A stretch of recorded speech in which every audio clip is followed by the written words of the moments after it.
દેશની સીમાઓ માતાના વસ્ત્ર સમાન છે. તેનું રક્ષણ કરવું દરેક ભારતીયની ફરજ છે. ભીષ્મ પિતામહ. નમસ્કાર દર્શક મિત્રો, સરહદ ન્યૂઝ ચેનલમાં આપનું સ્વાગત છે. હું અનિતા ગોસ્વામી. હવે જોઈએ સમાચાર વિસ્તારથી. કચ્છ સામખિયાળીની રૂપિયા 9.40 લાખની ઘરફોડ ચોરીનો ભેદ ઉકેલાયો. મુંબઈથી આરોપી ઝડપાયો.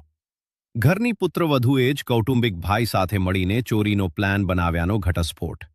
પૂર્વ કચ્છ એલસીબીએ રૂપિયા 6.89 લાખનો મુદ્દામાલ કબજે કર્યો. સામખિયાળી પટેલ રેસિડેન્સીમાં થયેલી 9.40 લાખ રૂપિયાની ઘરફોડ ચોરીનો પૂર્વ કચ્છ એલસીબીએ ભેદ ઉકેલ્યો છે. પોલીસ તપાસ મુજબ કૌટુંબિક ઝઘડાના કારણે રૂબી ઉર્ફે રાધા પ્રશાંત શર્માએ મુંબઈમાં રહેતા પોતાના કૌટુંબિક ભાઈ અમરકુમાર ભૈરવસિંહને બોલાવી ચોરીનો પ્લાન બનાવ્યો હતો.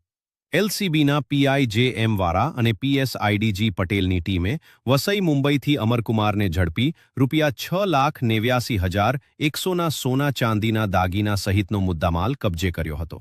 ફરિયાદી શશાંક ધર્મપ્રકાશ શર્માની ફરિયાદના આધારે સામખિયાળી પોલીસે વધુ તપાસ હાથ ધરી છે. સમગ્ર કાર્યવાહી આઈજી ચિરાગ કોડિયા અને એસપી સાગર બાગમારના માર્ગદર્શન હેઠળ કરવામાં આવી હતી. રિપોર્ટ બળદેવપુરી ગોસ્વામી, સરહદ ન્યૂઝ, કચ્છ.